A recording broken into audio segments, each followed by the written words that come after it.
ça ne peut pas changer. Gloire à Jésus. Aujourd'hui, nous allons voir quelque chose d'important. Les 6 esprits démoniaques qui combattent le cœur. Beaucoup parmi nous luttent avec ça, continuent de lutter avec ça, et ont toujours lutté avec ça. Les 6 esprits démoniaques qui combattent le cœur. Proverbe 4, 23.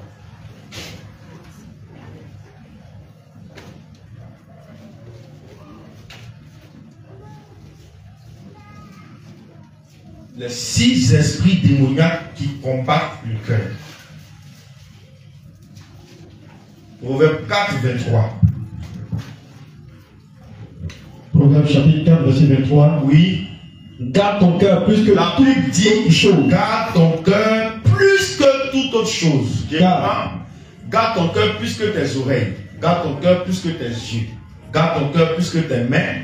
Garde ton cœur plus que ta tête. Garde ton cœur plus que ton ventre. Garde ton cœur plus que tes pieds. Garde ton cœur plus que ta pensée.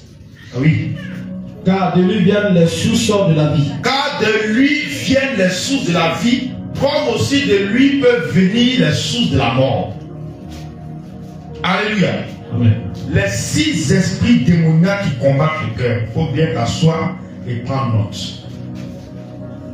Si tu te trouves en alliance avec un des esprits qu'on va citer, mets-toi dans le jeûne et dans la prière pour que l'alliance soit rompue et que l'esprit te libère définitivement.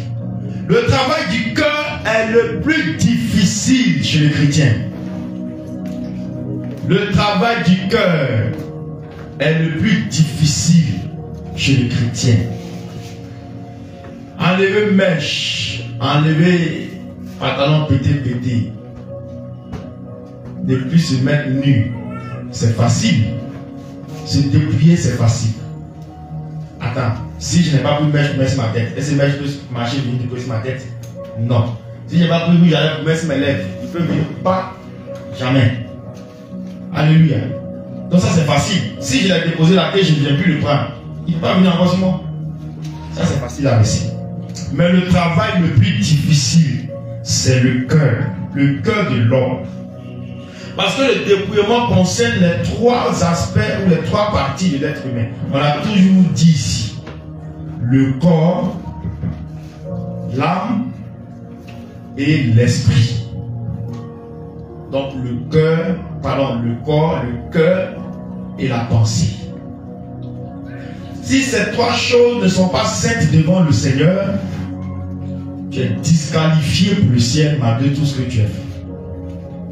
Parce que la parole de Dieu a été claire. Aucune chose impure n'entrera au ciel. Donc si ton corps est pur, ton cœur est pur, que ta pensée est souillée, le ciel t'est fermé. Tu ne peux pas entrer. Si ton cœur est pur, ta pensée est pure, que ton corps est souillé, le ciel t'est fermé. Si ton corps est pur, ta pensée est pure et que ton cœur est souillé, le ciel est fermé. Les 3 choses doivent être conformes devant le Seigneur. Les 3 domaines doivent être purs devant Dieu. Voilà pourquoi le livre de 1 Thessaloniciens chapitre 4 verset 3 nous dit que ce que Dieu veut, c'est votre sanctification. Et quand le Seigneur parle de sanctification, c'est à ces 3 niveaux de l'être humain. Alléluia. Parce que la difficulté que les gens rencontrent dans leur vie, dans leur marche chrétienne, c'est au niveau du cœur. Comment être une nouvelle créature dans le cœur? On est une nouvelle créature physiquement, mais dans le cœur, c'est difficile d'être une nouvelle créature. Parce que le mental que j'étais, je continue. Je suis dépouillé, mais le mental que j'étais, je continue de le manifester. Ce que j'étais auparavant, le caractère que j'avais auparavant dans le monde, ça n'a pas changé. C'est le même caractère malgré mon dépouillement. Tu n'es même pas encore converti. Quand on parle de conversion, il faut t'enlever de là. Alléluia. Parce qu'on doit voir un changement, une transformation réelle entre ce que tu étais avant de connaître Christ et la vérité et ce que tu es devenu en Christ. Mais si les mêmes choses que tu pratiquais quand tu étais ignorant, tu les fais quand tu connais, tu n'es même pas encore converti. Alléluia. Parce que c'est difficile la transformation du cœur,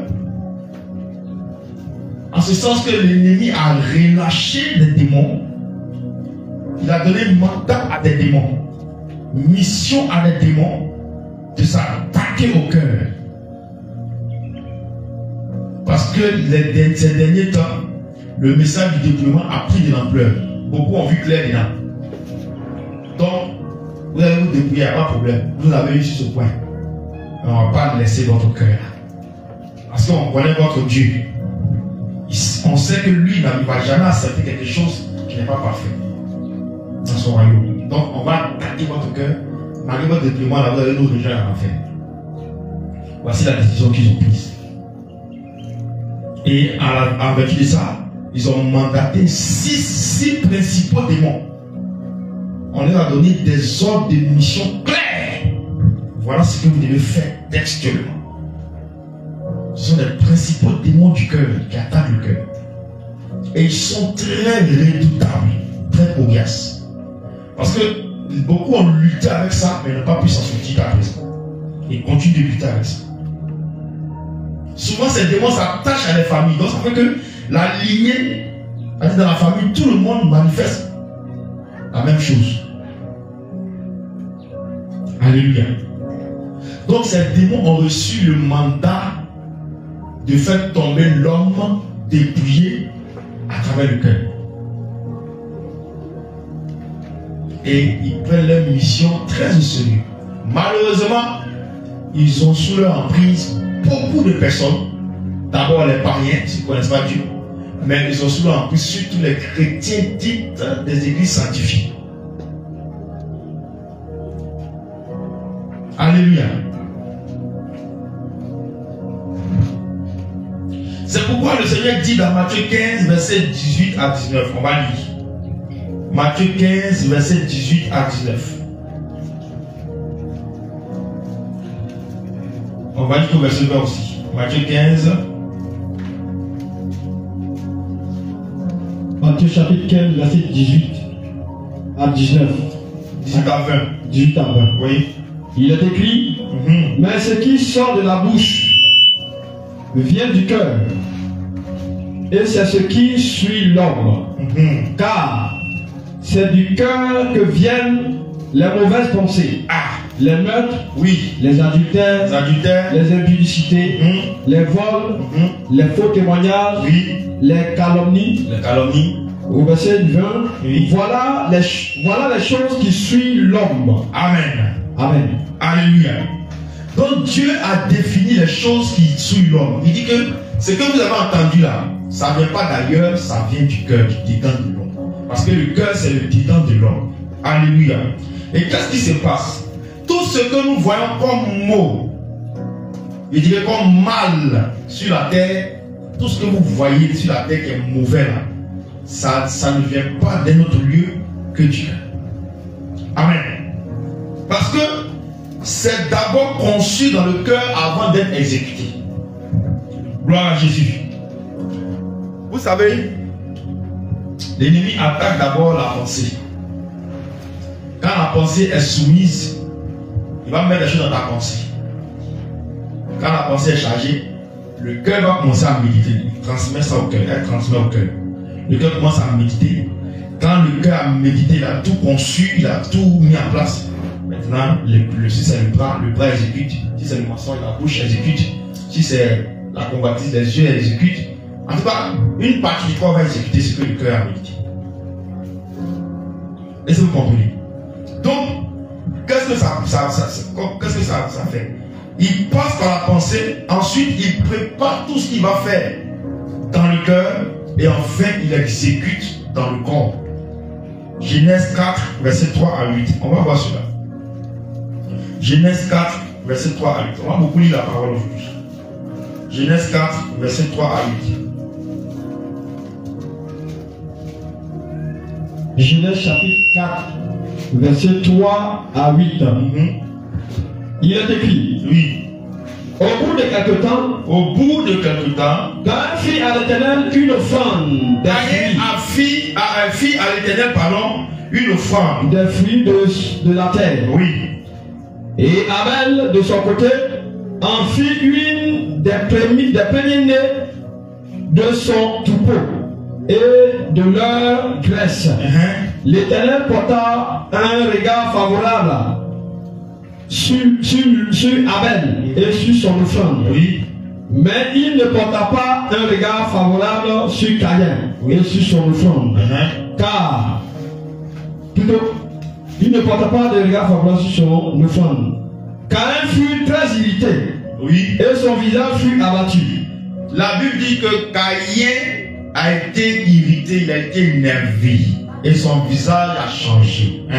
Au verset 6. Oui. Et l'Éternel dit à Caïn. L'Éternel dit à Caïn. Pourquoi es-tu irrité? Pourquoi tu te fâches même? Et pourquoi ton visage est-il abattu? Pourquoi ton visage est triste et abattu? Certainement, si tu agis bien, il dit si tu agis bien, tu releveras ton visage. Tu vas relever ton visage. Et si tu agis mal, le péché se couche à la porte. Le péché se couche à ta porte. Et ses désirs se portent vers toi. Mais toi, domine sur lui. Au verset 8. Oui. Cependant, Caïn adressa la parole à son frère. Caïn a parlé à Abel, son frère. Mais quand ils étaient dans les champs, Caïn se jeta sur son frère Abel et le tua. Dans les champs. Vous voyez que Dieu a déjà vu comment Caïn a conçu le péché dans sa pensée. Il a été triste parce que il s'est dit en lui-même, et ça c'est Satan qui est passé par là. Tu as vu, Dieu aime ton frère Abel plus que toi.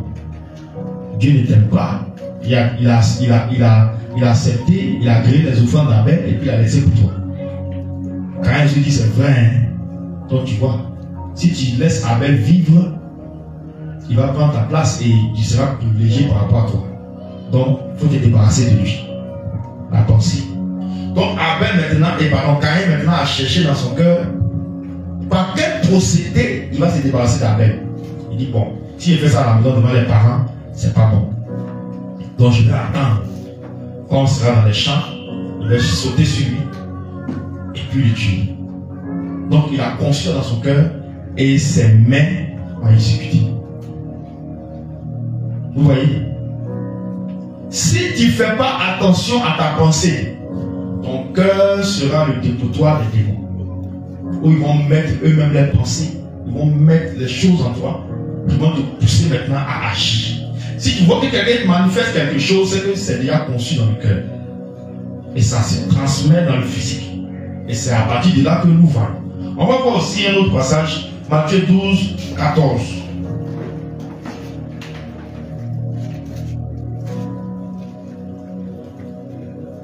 Matthieu 12, verset 14. Matthieu 12, verset 14. Il est écrit. Les pharisiens sortirent et ils se consultèrent sur les moyens de le faire périr. On dit les pharisiens, ils sont sortis, ils ont réfléchi. Comment on va tuer lui là? Vous voyez, ils sont en train de concevoir, mettre en place le plan. Ça vient d'où? D'abord de leur pensée et le cœur a accepté. Quand le cœur a accepté, alors le corps ne peut que exécuter.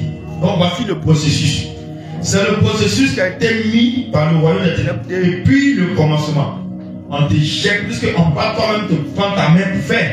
Donc on passe par ici. Quand la pensée a accepté ça, le cœur conçoit et puis le corps exécute. Voici comment ça marche. Et ils ont toujours fonctionné comme ça. 22 verset 15. Matthieu chapitre 12, 22, verset 15. Oui. 22. Chapitre 22, verset 15.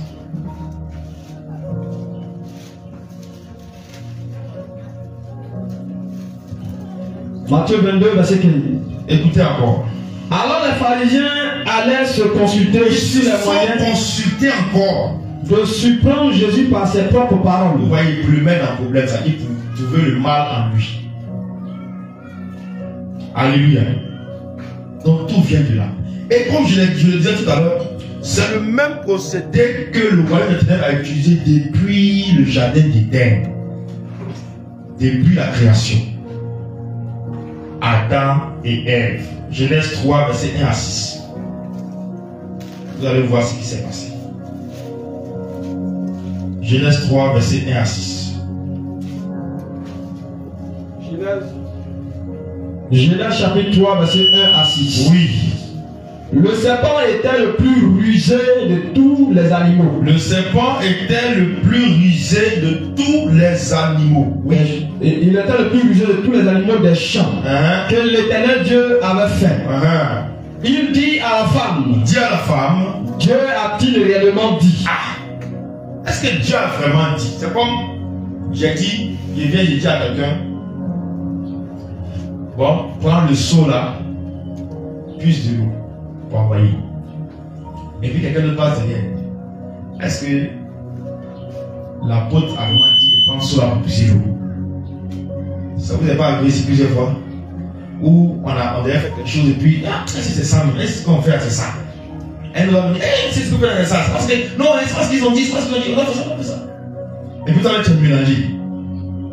Amen. Mais ça, ce n'est pas que la personne peut-être fait exprès. Ça peut arriver quand la personne n'est pas sûre de ce qu'on doit faire ou de l'instruction donnée. Maintenant, il y a certains, eux, c'est exprès, ils font pour mettre en toi quoi? Le doute. Donc, il pose la question à Adam. Pourtant, Adam lui a transmis que Dieu a dit qu'on ne doit pas manger. Donc, tu peux manger de tout, mais ça, on ne peut pas toucher. Puisque tu n'étais pas là quand Dieu parlait. Adam lui a bien dit ça. Ils ont observé ça, ils ont suivi ça jusqu'à ce que le serpent apparaisse. Il a dit, toi, tu es sûr que Dieu a vraiment dit de ne pas manger. Entre nous, ceux qui ont bien dit ça. D'abord, ça comment? C'est vrai, hein, Dieu a vraiment dit, c'est Adam qui a parlé. C'est son imagination. Alléluia. Ça, c'est la réflexion des femmes. Hein. C'est Adam qui a imaginé comment Dieu peut dire qu'il ne faut pas manger les arbres. Il ne faut pas manger les fruits, tous les fruits du jardin. Alléluia. Allons-y. Dieu a-t-il réellement dit? Dieu a-t-il réellement dit? Vous ne mangerez pas de tous les arbres du jardin. Verset 2. La femme répondit au serpent. Nous mangeons du fruit des arbres du jardin. Mais quant au fruit de l'arbre qui est au milieu du jardin, Dieu a dit, vous n'en mangerez point et vous n'y toucherez point, de peur que vous ne mouriez. Voilà. Alors le serpent dit, à la femme, vous ne mourrez point. Le serpent dit, c'est faux, vous n'allez pas mourir. Dieu ment, vous n'allez pas mourir, c'est faux. Mais Dieu sait que le jour où vous en mangerez, vos yeux s'ouvriront. Dieu sait que si tu manges, tes yeux vont s'ouvrir, tu seras comme Dieu. Oui. Et vous serez comme des dieux, connaissant le bien et le mal. Oui. La femme vit que là était bon à manger. Je n'ai pas vu les femmes là, vu là, ça a pris ses jus. Bien joli comme ça. C'est vrai, hein? Mais ça, c'est un seul fruit. Oh, il va mourir comment? Dieu ne veut pas que nous aussi on voit clair. Oh, nous, on voit clair aussi à longtemps. Alléluia. Donc, c'est toute cette réflexion qui est passée dans la tête de la femme comme ça. Foum. Et puis, le diable, pendant qu'elle réfléchit, le diable aussi a pu. Oh, c'est faux, Dieu ment. Vous n'allez pas mourir. Mangez. C'est vrai, hein? Et puis, depuis ici même, c'est la même chose qu'on mange. Hein? C'est la même chose qu'on mange. On dit jeune Afrique là, c'est banane, papaye, on est fatigué de banane, papaye. Voilà, œuf qui est là, piment. Alléluia. Et si fatigué, ça passe plus dans mon corps, mais œuf avec piment. C'est ça, elle a fait. Alléluia. Elle va faire ça. Elle dit, à part le jeune Afrique, on va manger ça aujourd'hui. Et la Bible dit qu'elle vit que le fruit était bon. Alléluia. L'arbre, c'était joli à voir. Le fruit était agréable à la vue. Et il était précieux pour ouvrir l'intelligence. Alléluia. Amen. Et qu'est-ce qui s'est passé? Elle prit de son fruit et en mangea l'erreur fatale. Et on dit encore, elle ne veut pas aller seule en enfer. Il faut qu'elle entraîne toute l'humanité avec elle. Elle dit, bon, Adam, lui, il est innocent. Moi, je suis coupable. C'est pas normal. On est deux ici. Nous deux avec un tel coupable. Alors, viens. Fruit qui a dit, il ne faut pas manger, c'est pas mort. Il faut goûter, puis c'est doux, hein. Tiens. L'homme aussi, dans sa faiblesse devant la femme, il a pris et il a. On est mort. Voilà où tous nos problèmes ont commencé. Alléluia. Donc si tu souffres aujourd'hui, il faut aller à la maison, il faut aller à la famille. Jésus, c'est par eux que tout a commencé. Gloire à Jésus. Donc voici comment il a fait pour tromper. Il a mis des choses dans sa tête. Le cœur a accepté. Souvent il y a des pensées qui viennent là. Il faut les rejeter automatiquement. Une fois que tu les acceptes, c'est fini, le diable t'a vu. Ça commence ici. Tu vois le jeune garçon de l'école, il est choco, hein. La jeune fille, elle est choco, hein. Et puis tu as commencé quoi. Et si tu veux marcher avec moi-même, tandis que toi tu n'as pas de problème, tes problèmes ne sont pas finis dans ta vie. Tu ne peux même pas te nourrir avec un seul grain de riz. C'est les choses comme ça dans lesquelles tu te trouves. Et on s'en la convoitise. On fait les techniques d'approche. Les jeunes on approche, on s'approche de lui. La jeune dame, on s'approche d'elle. Hein? Il est bleu, blanc et il est kaki. Vous ne va même pas ensemble, mais vous le mettre ensemble. Alléluia. Et c'est comme ça que vous commencez, vous tombez dans le péché. Donc là, si ça vient, rejette. Sinon, ici va prendre. Si toi ici a pris, tu exécutes. Il n'y a rien à dire. Tout est lié. Vous voyez. Quelqu'un qui va aller tromper son mari, ou même sa femme. Et il sait quel hôtel il va prendre. Ou bien, il sait ce qu'il va faire. Il sait qu'est-ce qu'il va dire à sa femme, qu'est-ce qu'il va dire à son mari pour justifier son absence. Tout est déjà calé ici, le cœur. Ça va faire. Ah, j'ai trop. Une journée chargée, je suis fatigué. Mon patron m'a donné trop de boulot aujourd'hui. Boulot dans l'hôtel. Trompe son mari. Elle trompe son mari. Trompe sa femme. Ici, là. Le diable va dire attaque ici. Tu vois, celle-là, elle est trop jolie, tu te la laisses passer, c'est pas bon. Ta femme n'a même pas ça. Prends. Tu vois, celui-là, non. Et c'est quand tu les regardes là. Ton mari ne me fait rien. Puis tiens, ah, c'est vrai, ah, il est trop joli. Il est choco. Et puis le diable va le pousser même à venir. Maintenant, quand il vient là, il enlève le bouton là un peu comme ça. Tu vois, quand il a dit Alléluia. Ta tête est dérangée. Une fois que c'est fait, c'est fini. Rejette ses pensées. Gloire à Jésus.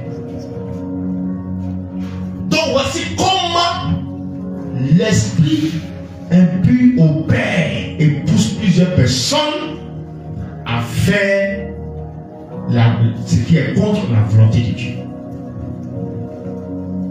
Donc, il faut attaquer le cœur de l'homme, comme nous l'avons dit auparavant. Le diable a mandaté 6 hauts esprits, les esprits de haut rang. Parce que là, il s'agit du cœur. C'est le centre, le moteur de l'homme. Le centre de gravité de l'homme. Donc, il ne faut pas prendre les tchani, les flemmards pour venir attaquer. Prendre ceux qui sont résistants. Alléluia. Et si le développement du corps est fait, que dans ton cœur se trouve ce que nous allons voir, commence à prier Dieu, commence à chercher ta délivrance, commence à aller dans la repentance. Gloire à Jésus. Gloire à Jésus. Amen. Et tu dois savoir que chaque péché est lié à un démon. Pour dire même encore plus, chaque démon est égal au nom d'un chaque péché est égal au nom d'un démon. Chaque péché est égal au nom d'un démon. C'est pourquoi il dit 6 esprits démoniaques. Toi, tu dis c'est péché, mais c'est un caractère comportement. Tu ne sais pas que c'est un démon que tu es en train d'adorer ou de glorifier. Alléluia. Celui qui commet le péché est lié au démon du péché qu'il a commis. Alléluia. Selon 1 Jean 3, verset 8 qui dit: celui qui pêche, pourquoi celui qui pêche est du diable? Parce que le péché vient de lui. Donc si tu pratiques aussi, c'est cette même sémence qui est en toi. Donc tu lui appartiens, vous êtes ensemble. Car le diable pêche dès le... Et le Fils de Dieu est apparu pour détruire les œuvres. Voilà. C'est ce que la parole de Dieu nous dit. Alléluia. Donc écoute-moi bien. Nous allons commencer à citer les 6 esprits démoniaques qui combattent le cœur. Marc 7, verset 20 à 23. Marc chapitre 7, verset 20 à 23.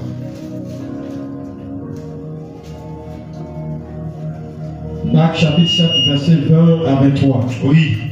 Il est écrit, il dit encore, ce qui sort de l'homme, c'est ce qui suit l'homme. C'est ce qui suit l'homme. Au verset 21, oui. Car c'est du dedans. C'est du dedans. C'est du cœur des hommes. C'est du cœur des hommes. Que sortent les mauvaises pensées. Ah, les mauvaises pensées viennent de là. Oui. Les adultères. Ça vient de là. Les impudicités. Ça vient d'ici. Les meurtres. Ça vient d'ici. Les violences. Ça vient d'ici. Plutôt les vols. Ça vient d'ici. Les cupidités. Ça vient d'ici. Les méchancetés. Ça vient d'ici. La fraude. Ça vient d'ici. Le dérèglement. Ça vient d'ici. Le regard envieux. Le regard envieux. La calomnie. Ça vient d'ici. L'orgueil. Ça vient d'ici. La folie. Ça vient d'ici. Toutes ces choses mauvaises sortent du dedans et suivent l'homme. C'est pourquoi au début Dieu a dit dans le livre de Proverbes 4, verset 23, garde ton cœur plus que tout au monde, car de lui viennent les sources de la vie. Tu comprends maintenant? Si ton cœur a un problème, c'est que toi aussi tu as un problème avec Dieu. Et les gens, leurs cœurs sont fermés à la parole du Seigneur. Dieu va beau leur parler, mais ils n'écoutent pas. C'est quand ils vont avoir maintenant des difficultés extrêmes qu'ils vont commencer maintenant à chercher le Seigneur. Pourtant, ils pouvaient éviter ça. Premier démon, premier esprit démoniaque. On va prendre Proverbe 21, verset 24. L'orgueil et l'arrogance. C'est un démon terrible. L'orgueil et l'arrogance. Proverbe 21, verset 24. Excusez-moi. Proverbe chapitre 21, verset 24. L'orgueilleux, le hautain, s'appelle un moqueur. Il agit avec la fureur de l'arrogance. Alléluia. Amen. L'orgueil, c'est un démon qui est assis dans le cœur. L'orgueil est l'esprit qui pousse une personne à s'élever au-dessus de tous. Il pousse, c'est lui qui pousse quelqu'un à s'élever au-dessus de tous. Il fait partie des esprits de domination. L'orgueil, c'est un esprit de domination. Il veut dominer. Voilà, c'est lui. Alléluia. Une personne qui est remplie d'orgueil va forcément vouloir suivre sa propre voie. C'est une personne qui va te dire que tout ce qu'elle fait, tout ce qu'elle dans la manière voie, c'est toujours juste. Alléluia. C'est toujours bon. Et que pour les autres, là, c'est pas ça, mais c'est pour toi qui est toujours ça. Alléluia. Une personne animée de cet esprit, vous allez voir que partout la personne va passer, elle va vouloir se faire voir. on est assis calmement là. Parce que quand la personne est remplie de cet esprit, là va venir comme ça. Il va toujours faire quelque chose pour se faire remarquer. Alléluia. Pour que lui aussi on sache qu'il est là, dans le parage, il est là. C'est que cette personne est sous l'influence de ce démon. Alléluia. Gloire à Jésus. Donc l'esprit de l'orgueil. Luttons contre ce démon. C'est lui qui a chassé Satan du ciel. Si tu as ça en toi, il va te disqualifier aussi du ciel. C'est l'esprit de la famille. L'esprit fait partie de la famille des esprits de domination. Il travaille beaucoup avec les rois et les présidents. Et même ceux qui occupent des postes de responsabilité importants dans la société. Il travaille beaucoup avec eux. Ces personnes-là aiment dire moi. Tu entends dans le discours de quelqu'un moi, sans qu'il ne le sache. Le gars à côté travaille avec lui. Et vous allez voir que généralement les présidents, les rois, ceux qui occupent des grands postes de responsabilité, ils se voient toujours au-dessus des autres. Alléluia. Ils se voient toujours dans la domination des autres.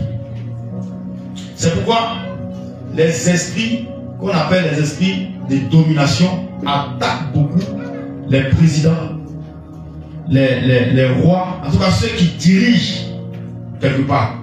On les attaque beaucoup. Et plusieurs de ces personnes-là vont tisser alliance avec ces esprits-là pour avoir le pouvoir dominer. Amen. Proverbe 16, verset 18. Proverbe 16, verset 18. Proverbe chapitre 16, verset 18. Il est écrit: l'arrogance précède la ruine. Et l'orgueil précède la chute. L'arrogance précède la ruine. Et l'orgueil précède la chute. Prends encore Proverbe 8, verset 13.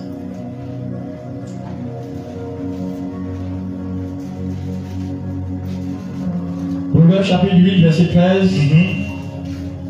La crainte de l'Éternel, c'est la haine du mal. Oui. L'arrogance et l'orgueil, la voix du mal. Et la bouche perverse. Voilà ce que je hais. Dit l'Éternel. Vous voyez? Ça veut dire que si tu as en toi ces choses-là, Dieu ne peut pas s'entendre avec toi. Il faut prendre Proverbe 13, verset 10. On va lire beaucoup.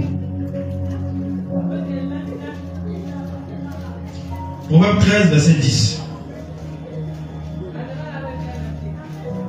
Proverbe chapitre 13, verset 10.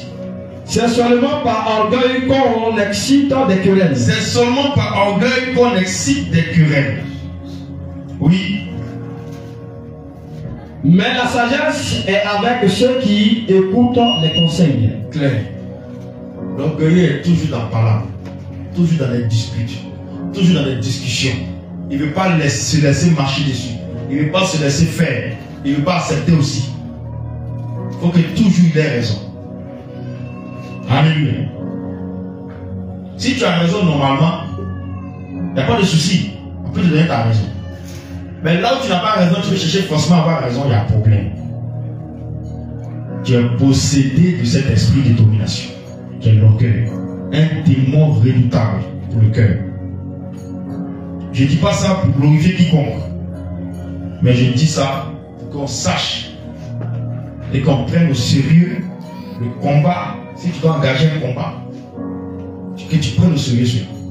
Proverbe 16, verset 5. Proverbe chapitre 16, verset 5. Oui. Tout ton cœur, tout cœur hautain est une abomination à l'Éternel. Changez son micro, depuis ça déconne là.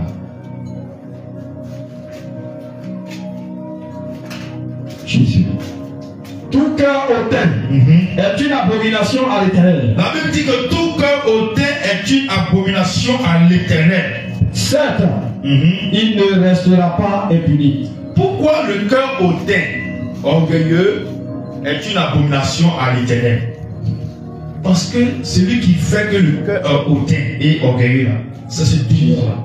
Donc quand tu manifestes les fruits de l'orgueil, les fruits de ce démon-là, Dieu forcément va être en abomination à l'Éternel.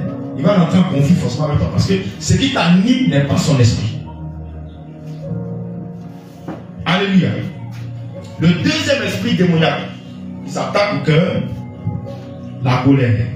C'est un esprit. La colère. La colère est un esprit puissant qui domine beaucoup de personnes et même les chrétiens. Je dirais encore les chrétiens dits sanctifiés et dépouillés. La colère. C'est l'un des esprits qui domine beaucoup de chrétiens. Il est logé dans le cœur. Lui, son trône, son palais, sa base, c'est dans le cœur aussi. C'est pourquoi vous allez voir qu'une personne se met en colère, son cœur bat vivant. Son cœur se lève dans sa partie. Les gens, quand ils sont en colère, que là se lève comme ça. Ça a sorti même. Opération chirurgicale en même temps. Colère va le tuer. Alléluia.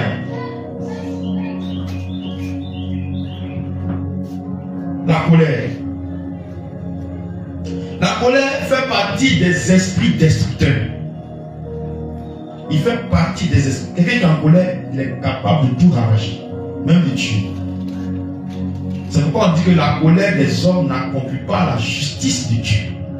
Donc si la colère, le démon colère règne en toi, c'est que tu as animé d'un esprit de destruction. Parce que dans la colère, on peut faire n'importe quoi. Alléluia. On a vu l'esprit de domination, l'esprit de destruction maintenant. Amen. Et il se loge dans le cœur, il pousse des gens à commettre des actes qui ne sont pas à la gloire du Seigneur. Donc si la colère des hommes, la colère que nous voyons habituellement se trouve en toi, sache que le démon de la colère te possède. Alléluia. La Bible dit que tout homme soit lent à se mettre en colère. Notre colère doit être la colère sainte de l'Éternel. Une colère qui rejette catégoriquement le péché. C'est-à-dire qui ne supporte pas le mal, qui ne supporte pas le péché. C'est ça la colère sainte. Mais une colère où tu veux tuer ton frère, où tu veux déchirer, où tu veux écraser, ça c'est du diable. C'est l'esprit de colère qui te possède. Lisons la parole de Dieu. Et Éphésiens 4, versets 26 à 27. Éphésiens 4, versets 26 à 27.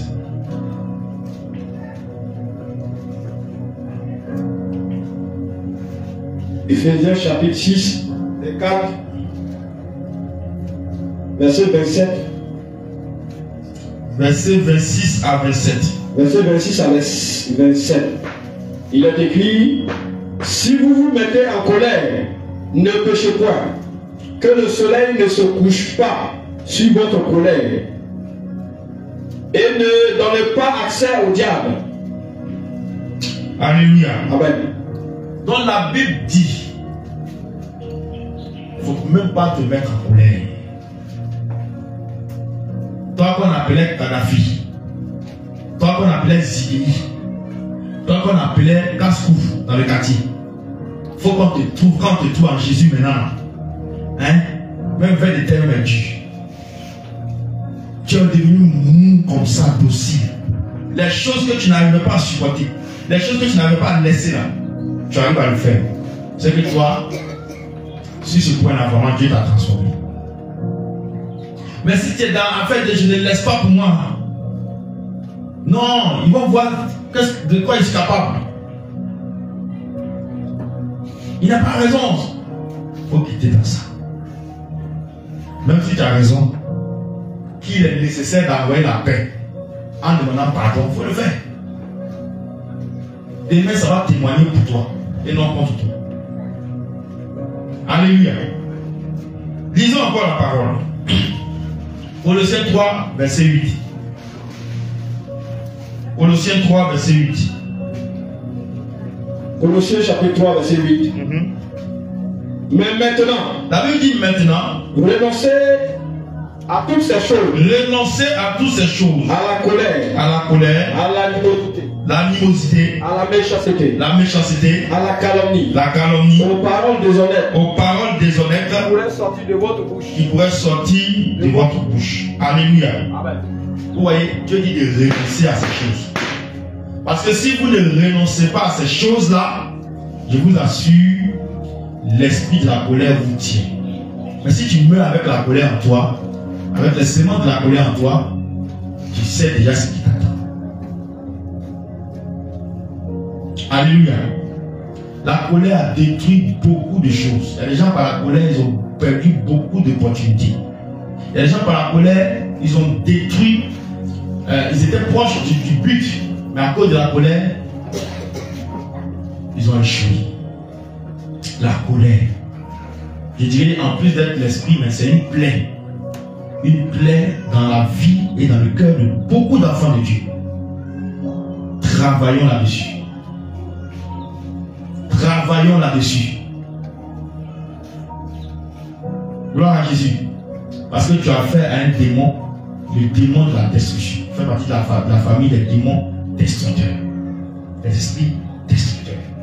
On prend encore notre passage. Proverbe 16, verset 32.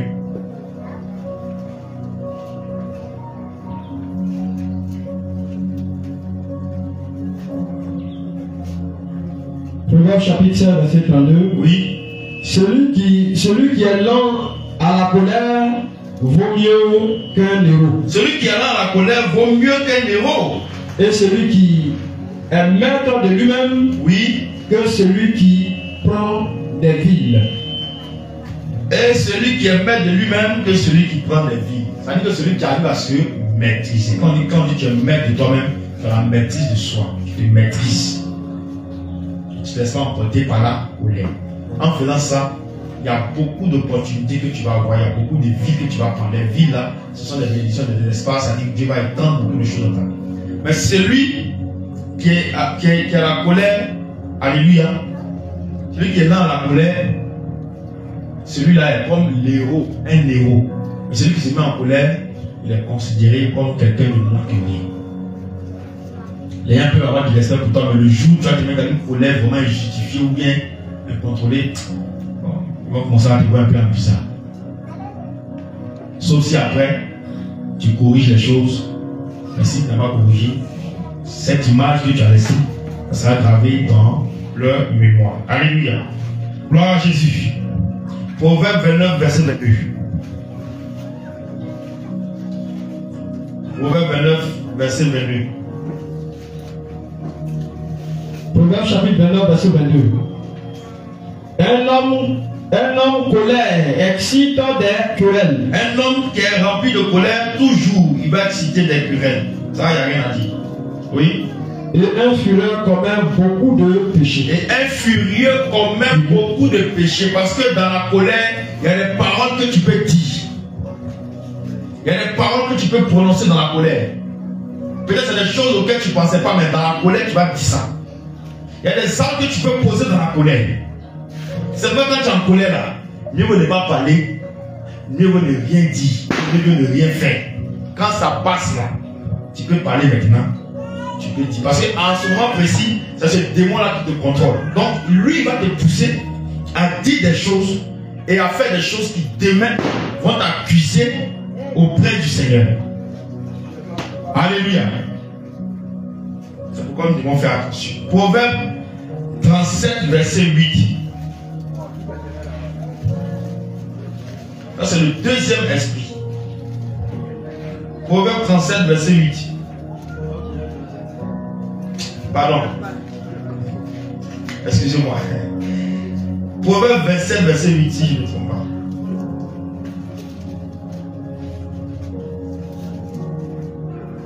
Proverbe chapitre 27, verset 8.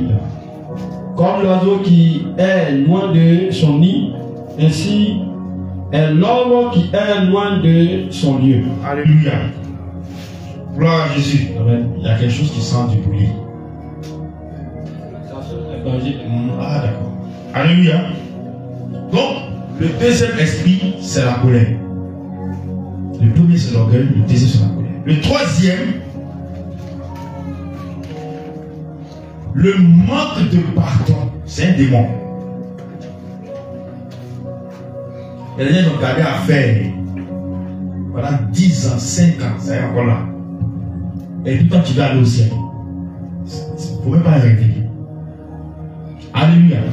Le manque de pardon, tu mets en parenthèse rancune. C'est un démon. Ce n'est pas un comportement. C'est un démon. Matthieu 12, Matthieu 6, verset 12, et puis 14 à 15. Matthieu 6, verset 12.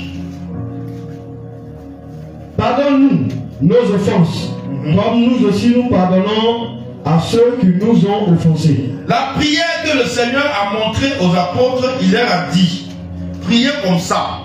Faut nous pardonner nos offenses. Nous aussi, on va pardonner à ceux qui nous ont offensés.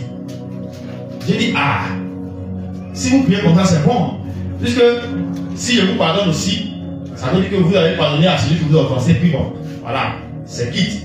C'est 100%. Amen.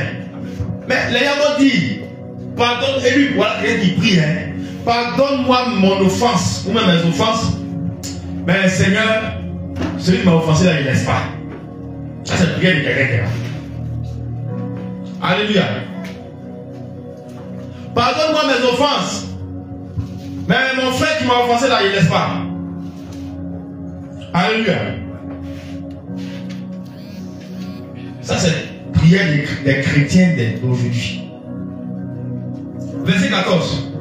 Verset 14. Si vous pardonnez aux hommes leurs offenses, votre Père Céleste vous pardonnera aussi. Au verset 15. Oui. Mais si vous ne pardonnez pas aux hommes, votre Père ne vous pardonnera pas non plus vos offenses. Si tu ne pardonnes pas aux hommes, Dieu aussi ne va pas te pardonner. Donc la personne que tu as enfermée dans ton cœur, il faut le libérer aujourd'hui. Aujourd'hui, je n'ai pas dit, avant même qu'il parte à la maison, libère la personne. Manque de pardon, c'est un démon qui est en toi, si tu as ces sentiments. Parce que Dieu pardonne. Et si nous voulons être comme Dieu, ou si nous voulons ressembler à Dieu, nous devons aussi avoir la capacité de pardonner à notre péché. Donc, le manque de pardon est un esprit de vengeance. C'est le même esprit qui travaille aujourd'hui de manière implicite avec le œil pour œil, dent pour dent. Beaucoup de chrétiens pratiquent ça. Je crois que le Seigneur m'avait instruit de donner une petite instruction. Faire une vidéo, même une petite instruction, un audio comme ça pour expliquer, pour apporter un peu d'éclairage. Le œil pour œil, dent pour dent que beaucoup de chrétiens font encore aujourd'hui. C'est cet esprit-là, manque de pardon.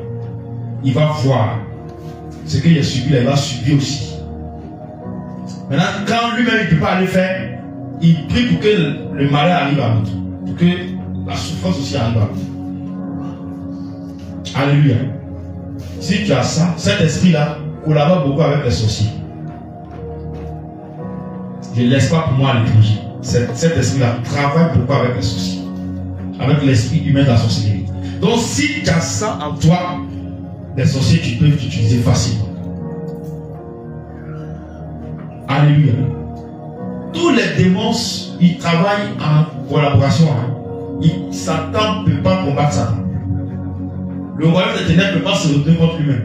Autrement, comme l'a dit le Seigneur à longtemps, il a disparu. Tous les esprits travaillent en collaboration. Donc, tu vois qu'il y a un esprit qui agit dans ta vie, il est aussi en collaboration avec un autre esprit d'un autre domaine de ta vie. Ils sont ensemble. C'est pourquoi le fou des Gadara, ils ont répondu, nous sommes quoi? Nous sommes quoi? Légion. Bon, légion en fait quoi dans un seul corps? Est-ce que vous voyez? Il dit, nous sommes légion. Chacun son rôle.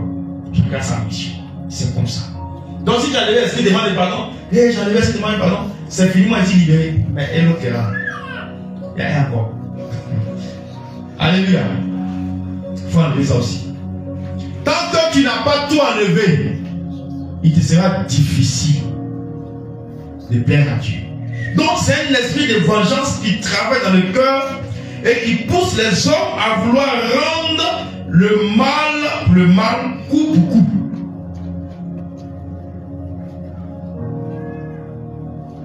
C'est un esprit par moment qui va rappeler la faute que ton frère ou ta soeur t'a faite. Ah, tu as vu tel jour, tu as fait ça. Hein? Et puis quand tu repenses à ça en même temps, tu as mal. Il ramène encore les choses. C'est un remueur de couteau dans la plaie. Fais attention. Alléluia. Donc il va te pousser aussi à dire, bon, comme il t'a fait du mal là, toi aussi, il faut faire même chose, tu vas voir si c'est bon, mais c'est tout. Alléluia. Moi, avant que je connaisse le Seigneur, si tu m'as fait quelque chose, il y avait 10 ans, il a été fait la même chose. Pour moi, ce que j'ai subi, ce que j'ai vécu, tu dois vivre ça aussi. Et toi, tu fais ça pour que tu saches que c'est pas bon que pour chez moi, tu as fait ça à l'homme. Ça, c'est la justice de l'homme. C'est pas la justice de Dieu. Donc, on va monter, on va descendre. Je vais rendre mon coup. Quelle que soit la manière. Alléluia. Quelle que soit la manière, je vais rendre. Ça ne laisse pas les trucs.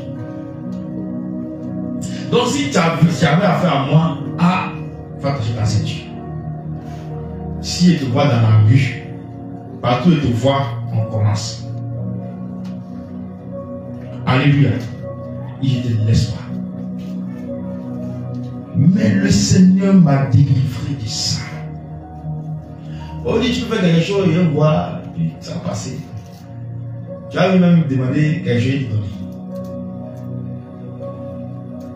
Ça, c'est le travail du Seigneur. Moi, il parle de mon cas. Pour toi, là, il ne sait pas c'est comment. Alléluia. Le manque de pardon détruit beaucoup de foyers, beaucoup de relations, beaucoup de familles, beaucoup de sociétés, beaucoup de communautés.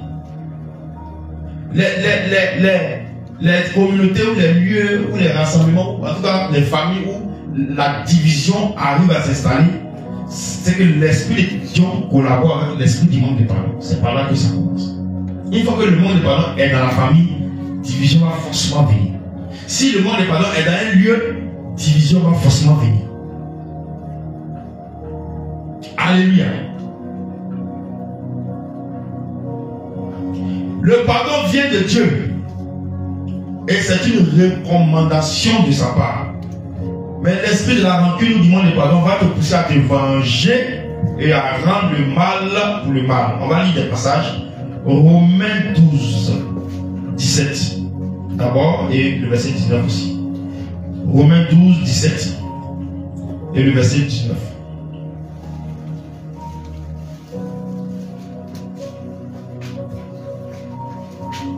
Romains chapitre 12, verset 17. Ne rends à personne le mal pour le mal. La Bible dit de ne rendre à personne le mal pour le mal. Recherchez ce qui est bien devant tous les hommes. Il dit de rechercher ce qui est bien devant tous les hommes. Donc si toi tu ne marches pas dans ça là, il faut comprendre que ce démon-là te contrôle. Ce démon-là est en toi. Et c'est lui qui va te détruire parce qu'il va faire de toi ce que tu n'es pas en réalité. Ce que le Seigneur ne veut pas de toi, c'est ce qu'il va vouloir faire de toi. Oui. Au verset 19. Ne vous vengez point. Dieu dit de ne pas te venger toi-même. Vous-même. De ne pas faire justice toi-même. Mais laissez agir la colère. Oui. Car il est écrit, à moi la vengeance, à moi la vengeance, à moi la rétribution. La rétribution, dit le Seigneur. Alléluia. Amen. Donc Dieu dit, il faut laisser la vengeance là entre ses mains. Il faut laisser la rétribution là entre ses mains. Il faut laisser la justice entre ses mains. Il ne faut pas chercher à te rendre justice toi-même. Il ne faut pas chercher à te venger toi-même. Laisse, il va travailler. Quand Dieu travaille, c'est plus efficace que ce que tu vas faire. Alléluia. Éphésiens 4, 32. Notez bien ces passages. Ça peut vous aider dans vos prières. Éphésiens 4, 32. Éphésiens chapitre 4, 32. Ce mystère est grand. Je dis cela par rapport. Éphésiens 4, 32.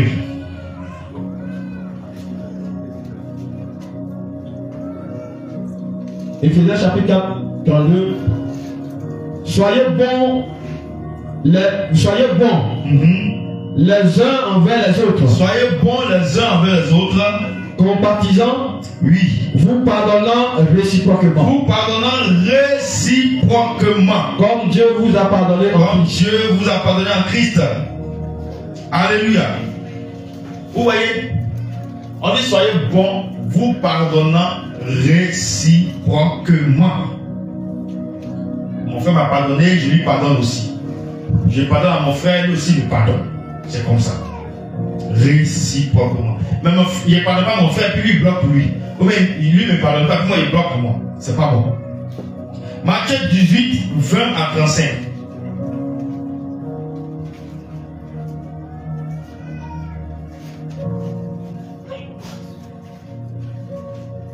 On va aller au 22 et puis je vais expliquer un peu la partie qui n'est pas trop rallongée. Matthieu 18. 20 à 22. 20 à 22. Car là où deux ou trois sont assemblés à mon nom, oui, je suis au milieu d'eux. Dieu dit il est là. Alors Pierre s'approcha de lui et dit, Seigneur, combien de fois pardonnerai-je à mon frère? Je vais pardonner à mon frère combien de fois? Lorsqu'il péchera contre moi. Serait-ce jusqu'à 7 fois? Est-ce que c'est 7 fois seulement que je vais pardonner à mon frère? Jésus lui dit, Jésus répondit, je ne te dis pas jusqu'à 7 fois. Je ne te dis pas jusqu'à 7 fois. Mais jusqu'à 70 fois 7. Jusqu'à 70 fois 7 fois. 70 c'est 70. Donc jusqu'à 70 fois 7 fois. C'est pas dit que comme pour l'esprit noir, il va expliquer quelque chose.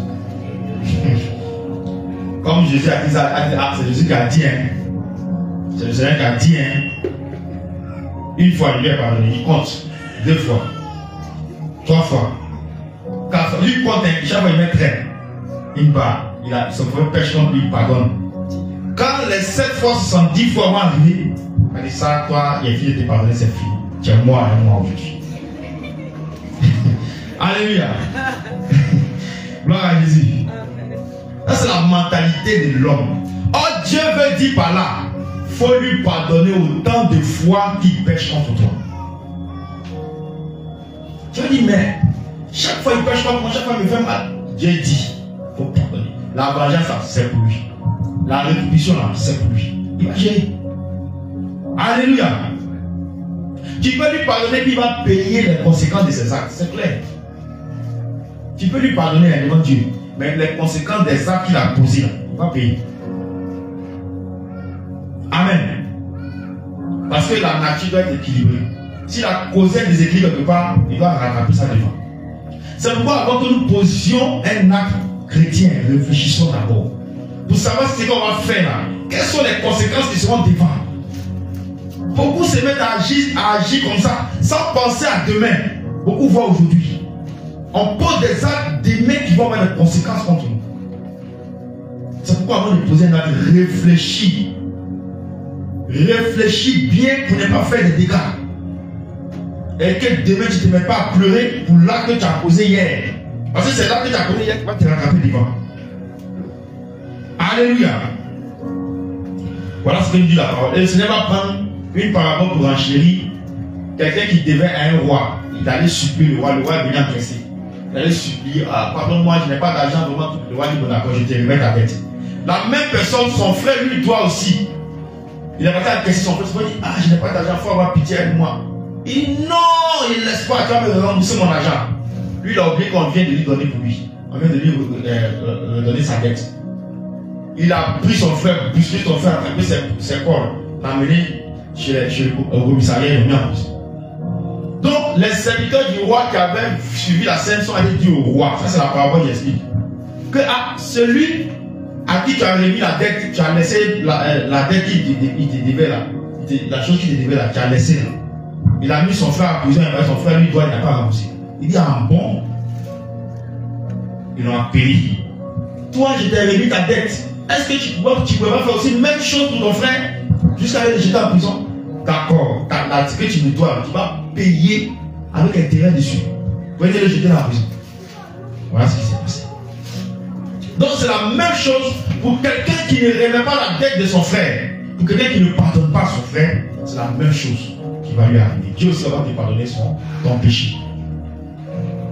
Et de la même manière, tu as emprisonné ton frère dans ton cœur ou ta soeur dans ton cœur. C'est pour ça que Dieu aussi va t'emprisonner dans les ténèbres du dehors. Là où il y a les pleurs et les grincements de dents. On va lire d'autres passages. Marc 11, verset 25. Marc 11, verset 25.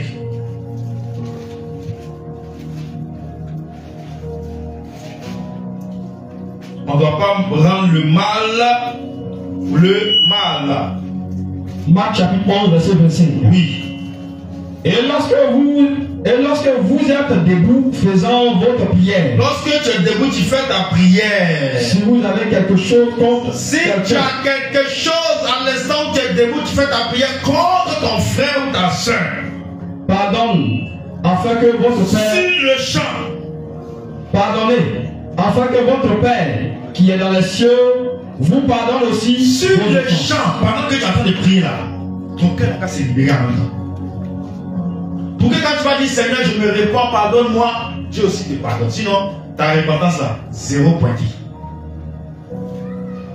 La main, tu es venu te couper devant lui avec le péché, tu te relèves avec le péché. On ne joue pas avec la sanctification. Il y a des choses qui se passent qu'on ne sait pas et on joue avec notre vie. Quand on dit repentance, d'autres s'amusent avec repentance. Ils prient du bout des lèvres. C'est comme tout le monde se met à genoux, ça se met à genoux en prier. Tu te fais du mal à toi-même. Si tu es mort dans ton péché, tu vas maudire même ton papa, ta maman. Pourquoi il t'a envoyé au monde? Tu vas maudire Dieu même à cause de la souffrance. Alléluia. On ne joue pas avec la repentance. On ne joue pas avec ça. Tu veux te repentir, repens-toi vraiment.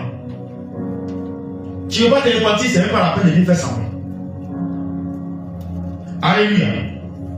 Quatrième esprit démoniaque qui combat le cœur.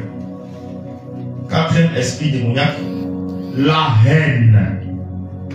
Ah! Tu vois quelqu'un, ton cœur se coupe. Wow. Tellement tu n'aimes pas son affaire. La haine.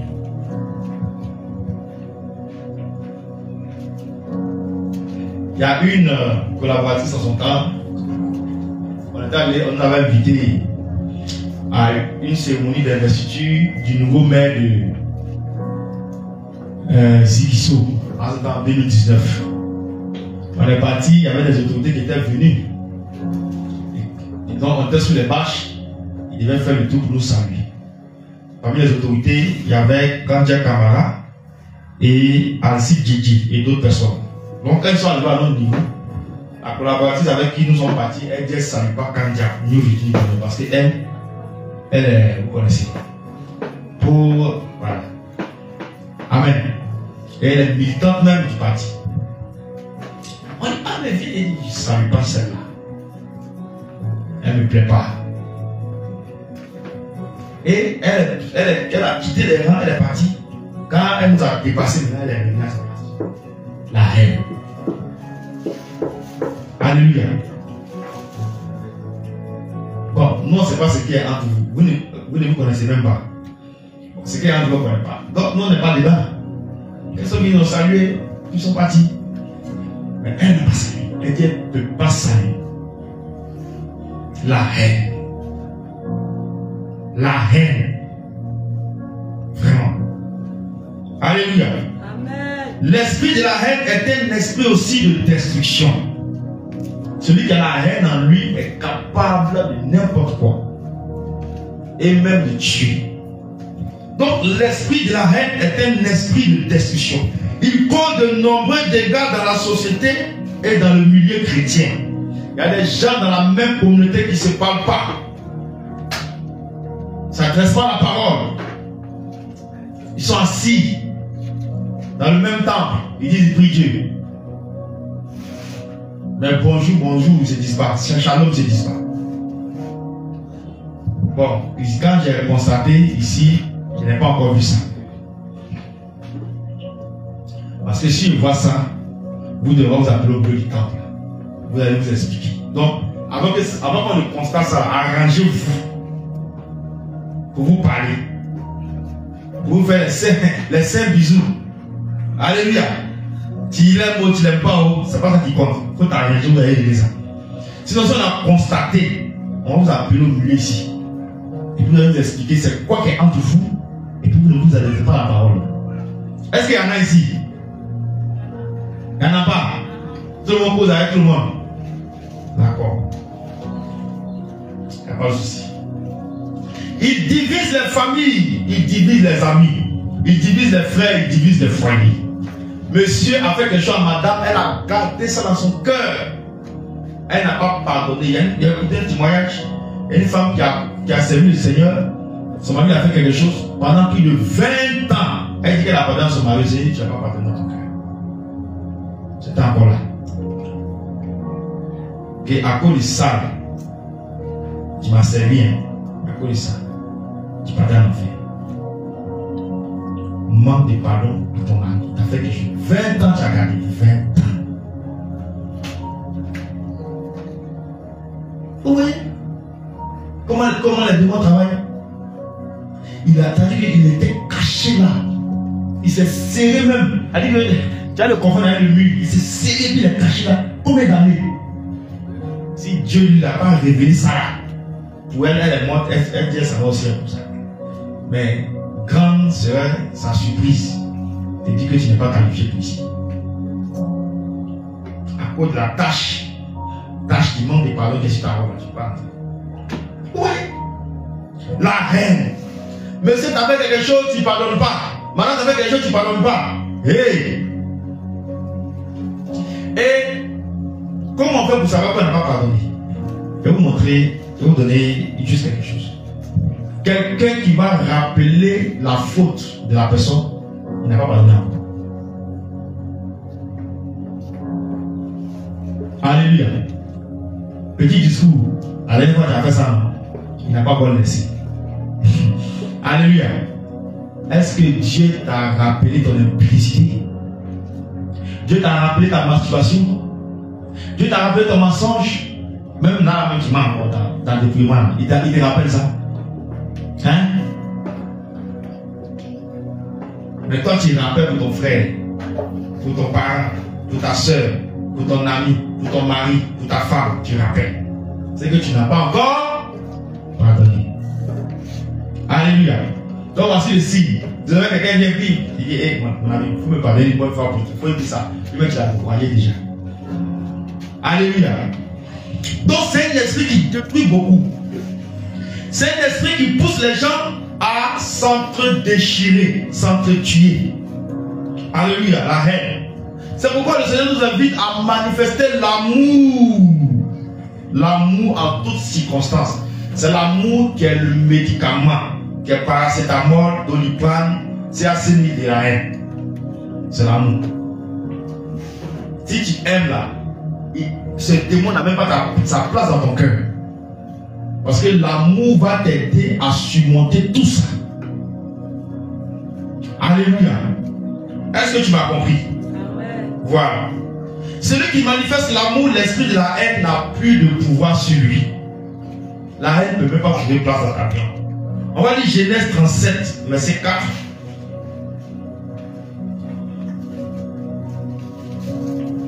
Verset 8 et puis 17 à 20.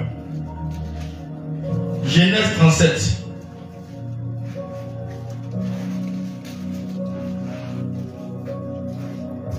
Genèse chapitre 37, verset 4. Oui. Ses frères virent que leur père l'aimait plus que eux tous. Et ils le prirent en haine. Il ne pouvait lui parler avec amitié. Donc, les frères de Joseph, ils ont vu que, lui là, le papa là aime Joseph que nous, hein. Donc ça se met en nous quoi, la haine, la jalousie. Vous voyez, ils ont commencé à s'énerver, oui. Au verset 8. On dit, il le prit en haine. Donc ça fait la haine. Et vous allez voir ce que la haine va causer dans cette famille. Allons-y. Au verset 8. Oui. Ses frères lui dit, est-ce que tu régneras sur nous? Est-ce que tu vas, c'est toi comme ça qui va régner sur nous? Oui. Tellement ils sont fâchés avec lui. La haine. Pourquoi tout c'est Joseph? Pourquoi tout Joseph, c'est lui on donne des cadeaux? Pourquoi tout c'est Joseph, on fait ceci, on fait cela? Donc ça crée la jalousie, la haine. Oui. Est-ce que tu nous gouverneras? Et il le haït encore davantage. Donc Joseph a eu songe d'aller expliquer que, et tous se sont posés devant lui. Là même encore, ça a empiré la situation. Donc la Bible dit quoi ici? Qu'il le haït. Davantage. Il dit qu'ils avaient la haine, non? Elle a été multipliée par 3 dans les cœurs encore. Ils ont dit d'accord, tu vas voir. Et effectivement, Joseph a vu. Alléluia. Allons-y, verset 17. Verset 17. Et l'homme dit, ils sont partis d'ici, car je les ai entendus dire, allons à Dotan. Donc, il partait, son papa dit, va derrière tes frères pour voir à quel niveau ils sont. Voilà, va derrière tes frères pour voir à quel niveau ils sont. Comme ça, tu vas me dire un peu s'ils vont bien. Donc, en partant, il a croisé un passant. Il a dit, c'est pas mes frères avec le troupeau de mon papa. Et donc, sur ce sens, l'homme là lui montrait le lieu où ses frères ont dit qu'il partait à Dotan. Oui. Joseph alla après ses frères et il les trouva à Dotan. Au verset 18. Il le vit de loin et avant qu'il fût près d'eux, il complota de lui faire mourir. Il se dit l'un à l'autre, voici le faisant de songe qui arrive. Oui. Venez maintenant, tuons-le et jetons-le dans une des citernes.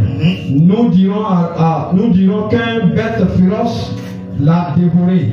Et nous verrons ce que deviendront ces songes. Donc, la haine qu'ils ont emmagasinée contre leurs frères les a poussés à vouloir le tuer. Donc, ils l'ont pris, ils l'ont jeté dans une citerne, dans un puits, il n'y avait pas d'eau. Et ils ont pris ses vêtements, ils ont tué une brebis et puis ils ont versé le sang dessus. Pour faire parler que c'est un animal sauvage qui l'a tué. Et après ça, ils l'ont vendu comme esclave. Donc, voici ce que la haine a détruit dans cette famille. Et vous allez voir que le même procédé est utilisé partout. Quand tu apprends le livre de 2 Samuel 13, verset 22, on dit Absalom a eu la haine contre son frère parce qu'il a blagué la soeur d'Absalom qu'il allait coucher avec elle. Donc depuis ce jour, Absalom cherchait à se venger. Absalom, c'est l'un des fils du roi David. Donc Absalom cherchait à se venger à cause de ce qu'il n'a pas pardonné l'acte que son frère a posé envers sa soeur. Alléluia. Donc 2 Samuel 13, verset 22, vous allez voir. On va lire Proverbe 10, verset 12.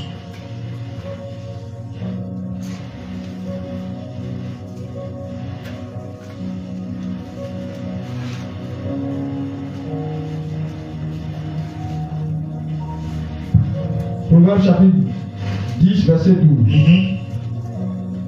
La haine excite des querelles. La haine excite des querelles. Mais l'amour couvre toute faute. Voilà. Donc Dieu nous demande d'aimer. En aimant, nous avons le remède de la haine. Nous avons le remède de la haine en aimant notre frère. Quel que soit ce qu'il a fait, si on l'aime, ça va vraiment balayer la haine qui est en nous. Si on met l'amour devant, ça va vraiment balayer la haine qui est en nous. 1 Jean 3, verset 15. Rapidement.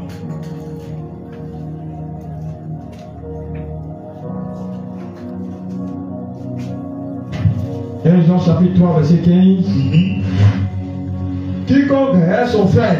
Quiconque hais son frère, tu es un meurtrier. tu es un meurtrier, tu as tué déjà. Le fait d'haïr ton frère, tu l'as déjà tué là. Tu es un meurtrier devant Dieu. Oui, tu n'as pas besoin d'aller prendre fusil pour dire que tu vas le tuer. Mais le fait que tu le hais déjà dans ton cœur, il est mort. Devant Dieu, tu l'as tué. Oui.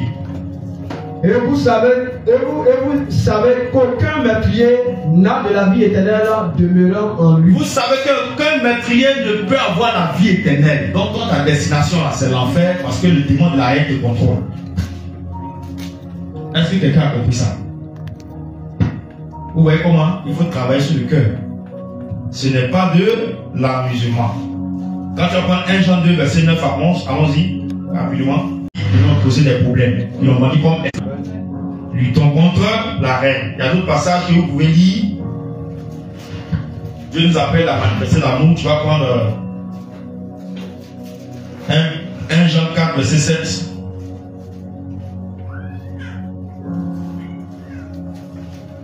1 Jean 4, verset 7.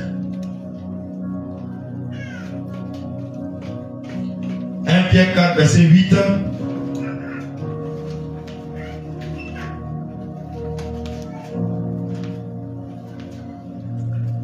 Romains 13, verset 8.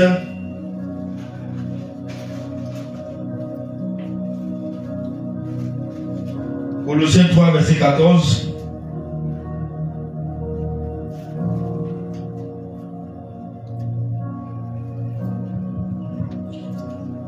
Jean 4, verset 18.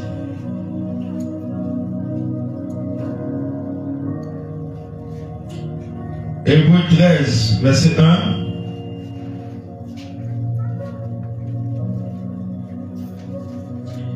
Éphésiens 3, verset 19. Jude 1, verset 21.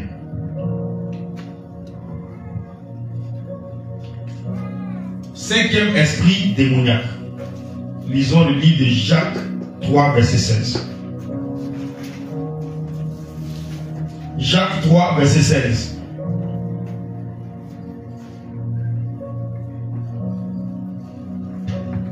Jacques chapitre 3, verset 16. Car là où il y a un zèle amer et un esprit de dispute, il y a du désordre et toutes sortes de mauvaises actions. Amen. Amen. Car là où il y a un zèle amer et un esprit de dispute, il y a du désordre et toutes sortes de mauvaises actions. Le cinquième esprit démoniaque qui combat le cœur, c'est la jalousie. L'esprit de la jalousie. L'esprit de la jalousie est l'esprit qui te pousse à ne pas te réjouir du bonheur de l'autre. Quand l'autre est content, l'autre gagne quelque chose, au lieu de te réjouir avec lui ou elle, toi tu es triste, ça te fait mal.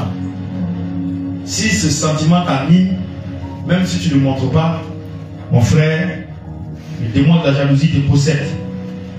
Il fait en sorte que tu ne veuilles pas seulement être aimé de tous, mais être aussi le préféré de tous. Ça veut dire que non seulement tu cherches à être aimé de tous pour que tout le monde t'apprécie, tout le monde te dise que c'est toi, éteins le micro, tout le monde dise que c'est toi, que tout. Alléluia.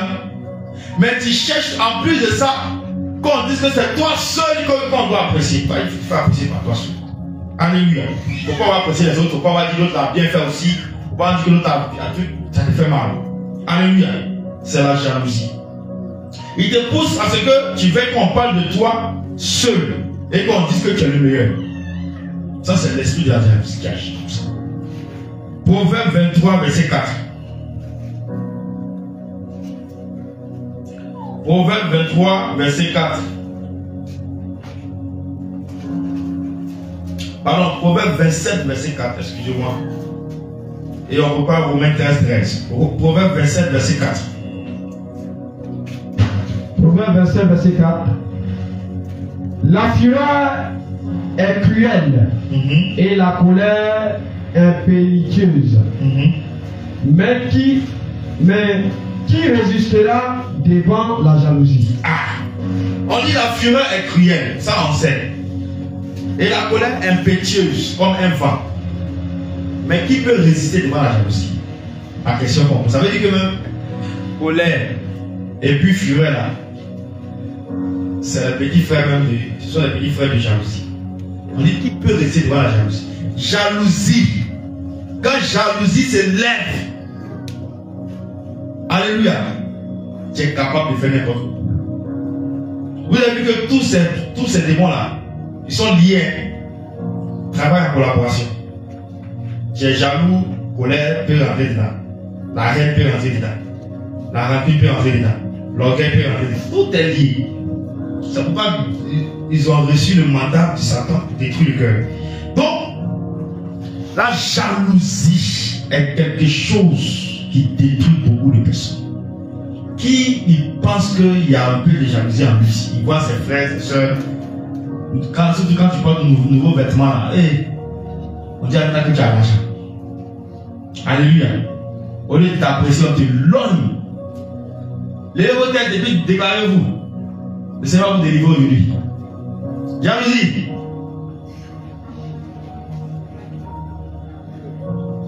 Alléluia. Ah, sois béni. C'est pas bon, c'est un esprit. C'est un esprit. C'est moi qui ai vu. Personne n'a vu, c'est moi qui ai vu. Hein? Il n'y a pas dit ton nom. Eux aussi n'ont qu'à se chercher. Eux même sont dedans, ils n'ont pas levé les mains. C'est pas un seul, hein? Vous êtes nombreux. Vous êtes nombreuses et précises. Alléluia. Amen. Romains 13. Elles sont pleines à ça. Soyez délivrés. Que le Seigneur vous délivre jusqu'aux os. Lorsque vous soyez délivré de la jalousie. Romains chapitre 13, verset 13. Oui. Marchons honnêtement comme en plein jour. Loin des excès. Pardon, excuse-moi. Romains 13. Vous m'excusez. À force de parler des jalouses, on se tombe sur les passages bibliques. C'est Romains 13. Oui, Romains 13. Les jalouses là, faites sur vous. Que Dieu vous pardonne.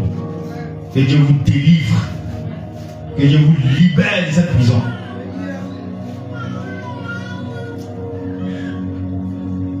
Romains 13. Oui, Romains 13. Marchons honnêtement comme en plein jour.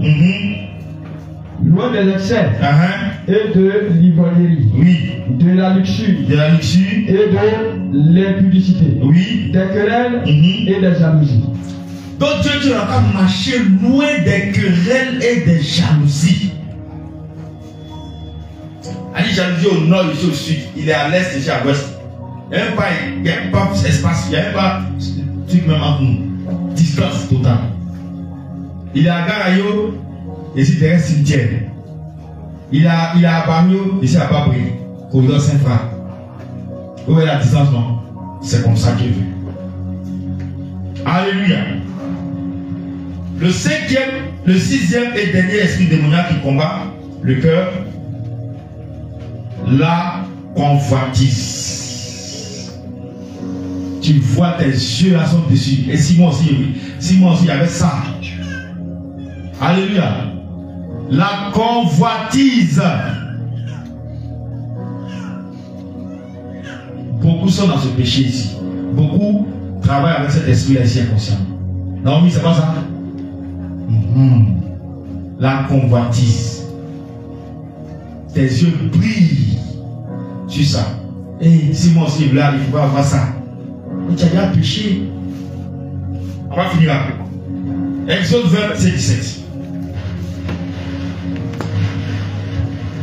Changez le micro là, il fait beaucoup de.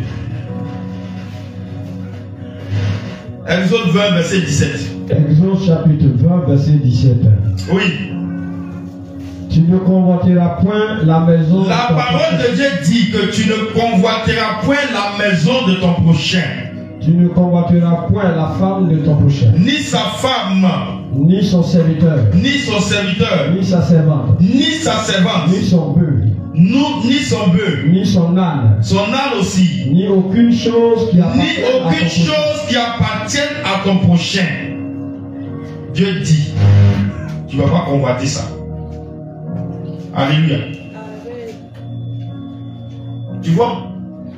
Tout ce qui appartient à ton frère, son portable, son sac, sa chaussure, même son visage, sa maison, sa situation sociale, Dieu dit tu ne vas pas convoiter. Parce qu'il y a des gens, le visage de ma soeur est trop vilain, c'est pour avoir le même visage. Tu as péché. Convoitise. Convoitise. Et robe, c'est joli, c'est pour avoir aussi. Tu as péché. Même si tu n'as pas fait sortir que c'est dans ton cœur, tu as péché. La convoitise. Pour ta dernier cri là, non, il faut que ça, forcément, j'ai ça.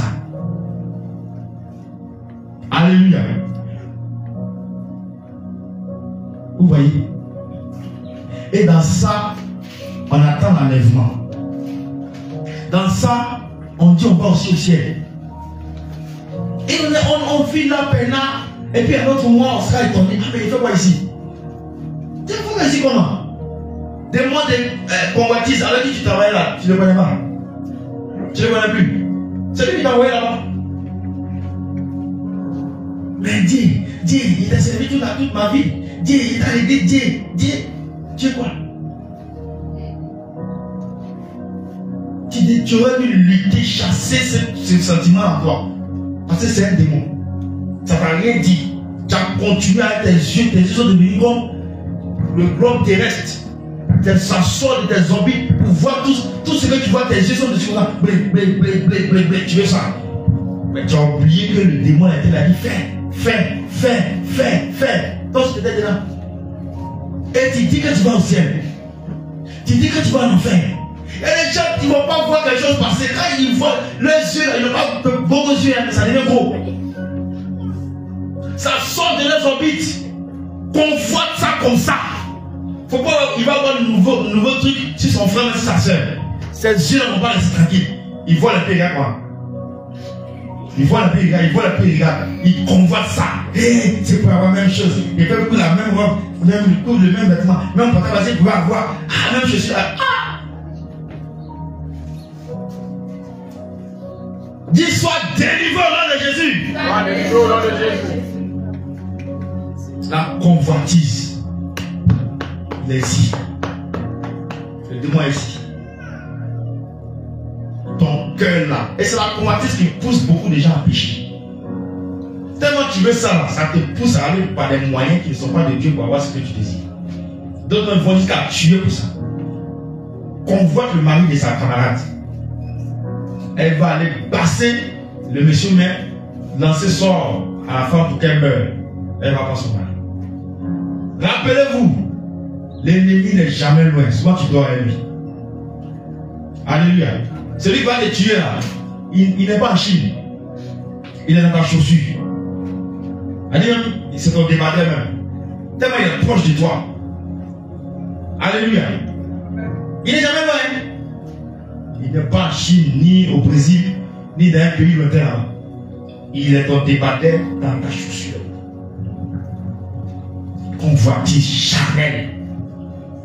Convoitise diabolique. Convoitise démoniaque. Convoitise de l'enfer. C'est ça qui est dans tes yeux et dans ton cœur. Parce que la convoitise travaille beaucoup avec les yeux. C'est pas tous tes yeux là doivent se fixer dessus. Il y a des choses à faire comme si tu n'avais pas vu qui t'en pour ton propre bien. La convoitise travaille avec les yeux. La convoitise travaille avec les yeux. C'est par les yeux qu'il commence à travailler. Fais attention à ce que tu regardes. Je connais un ami, lui, il ne peut pas résister devant appareil électronique, téléphone, voiture, moto. Quand il voit ça, il devient malade en même temps.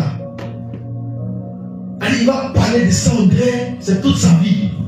Tu vois, et puis il télécharge des photos, tu vois ça là. Oh, c'est le dernier cri de la voiture. Tu vois l'avion, ça là. C'est le plus gros avion du monde, il connaît tout. C'est un ami. Dans le monde. Celui qui sait portable ça là, c'est sorti en quelle année? Il y a quoi dedans? On a mis quoi? Quel système dedans? Il connaît tout. Comme s'il a fabriqué aussi. Mais quand on se regarde comme ça là, nous on n'a rien. Alléluia. La convoitise. La convoitise, c'est l'esprit qui te pousse à un désir extrême de posséder quelque chose. C'est l'esprit qui te pousse à un désir extrême. Tu veux ça. Coûte que coûte. Un désir extrême de posséder quelque chose à laquelle tu n'as pas droit. Marie, c'est pour toi. Mais tu veux posséder, non? Tu n'as pas droit à ça. Je te dis que ton frère a posé, c'est pour toi. Tu veux ça, non? Tu n'as pas droit à ça. Sauf si tu as donné. Mais qui peut prendre son mari et donner à quelqu'un d'autre? Tu veux prendre, ah bon, il est plus fort, mais tiens. Tu as déjà vu ça ou là? Donc, c'est lui qui te pousse. Tu n'as pas droit à ça, mais tu veux forcément ça. Tu as le désir d'obtenir. Soit un homme, soit ce que cette chose appelle un homme, une femme ou un objet quelconque que tu connais. Alléluia. Il te donne le sentiment que si tu n'as pas obtenu cette chose-là, tu ne peux pas être à l'aise. Vous. Hein? Tu dis, tant que moi je n'ai pas ça là aussi là, non, c'est pas moi. Maintenant tu as ça et puis c'est fini. Vanité des vanités. Non. Pourtant ça là, il doit avoir ça. Coûte que coûte. Habit ça là, il doit acheter aussi. Chaussure ça là, il doit avoir aussi. Maison ça là, il doit construire aussi. Coûte que coûte, tu cherches ça. C'est quoi? Mon camarade travaille, moi aussi, je dois faire le même travail là aussi. Ma soeur fait ça là, elle vend piment avec alcool, il doit faire aussi piment avec alcool aussi. Ça c'est la sorcellerie. Alléluia. Ah, je l'ai vu, elle a porté même pas il va chercher son marché, il va chercher quand il va trouver pas. Il est porté aussi. Il va dire, hé ma soeur, pas de toi aussi à faire uniforme, quand tu es de ma soeur. C'est ton diable qui est là. C'est ton démon qui est là. Attention, hein? Parce que la personne s'identifie en toi. Vous allez voir, certaines personnes, certains amis ou certaines connaissances vont vouloir porter même les vêtements que tu portes. Même les dessous là, ils vont vouloir porter aussi la même chose. Oui! Si tu n'as jamais vu ça, demande à ceux qui ont bien fait le monde, ils te disent de quoi ils parlent. Ton pantalon, il va porter. Ta chaussure, ah, demande à chaussure, porter ta chaussure là, elle va porter. Moi, il va porter.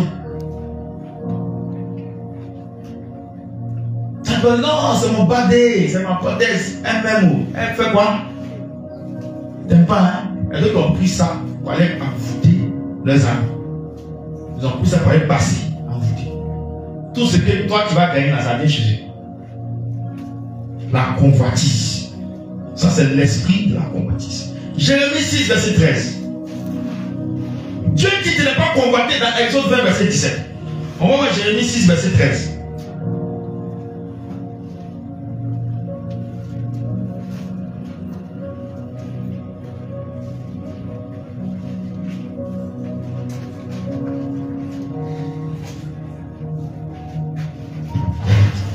Rapidement. Jérémie chapitre 6, verset 13. Oui.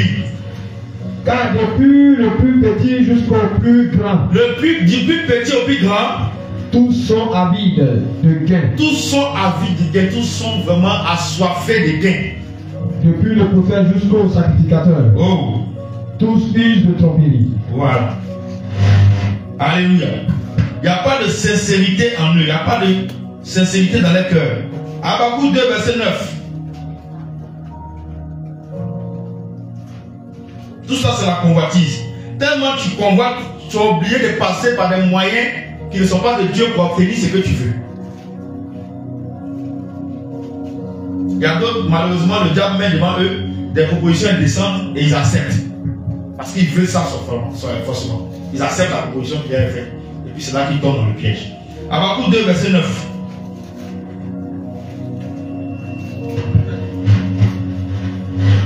Habakkuk chapitre 2, verset 9. Oui. Malheur à celui qui amasse pour sa maison des gains iniques.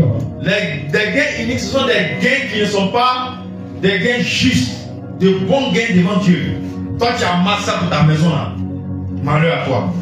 Parce que la convoitise va te pousser à véritablement passer par les moyens qui ne sont pas vraiment de Dieu pour obtenir ce que tu veux. C'est ça qu'il parlait. Oui. Afin de placer son nid dans un lieu élevé. Pour se garantir de la main du malheur. Pour se garantir de la main du malheur, oui. Au verset 10. C'est l'opprobre de ta maison que tu as résolu. C'est l'opprobre de ta maison que tu as résolu. En détruisant des peuples nombreuses. Et c'est contre toi-même que tu as péché. Alléluia. Amen. C'est ce que dit la parole de Dieu. Pour terminer, on va prendre Jacques 1, verset 14 à 15. Jacques 1, verset 14 à 15. Rapidement, on va terminer par là. Jacques chapitre 1, verset 14 à 15. Mais chacun est tenté quand il est attiré et... Tu dis, hey, la tentation vient vers moi. Mais la Bible dit, comment la tentation vient? Il dit, tu es tenté parce que quand tu es attiré et avancé par ta propre convoitise. Mais quand tu convoites quelque chose, forcément tu seras tenté à obtenir la chose. Voici comment la convoitise vient, la tentation vient. Les gens disent, oh, Dieu me tente, Dieu me fait ceci. Dieu ne tente pas, c'est toi-même qui te tente. Si tu étais resté tranquille, je t'assure que ça n'est pas arrivé. Mais tu t'es tenté toi-même. Alléluia. Amen. Oui, par sa propre convoitise. Puis le péché, puis la convoitise, lorsqu'elle a conçu, enfante le péché. Donc, et le péché. Voici quelqu'un, tentation vient enceinter convoitise. Convoitise a conçu l'enfant.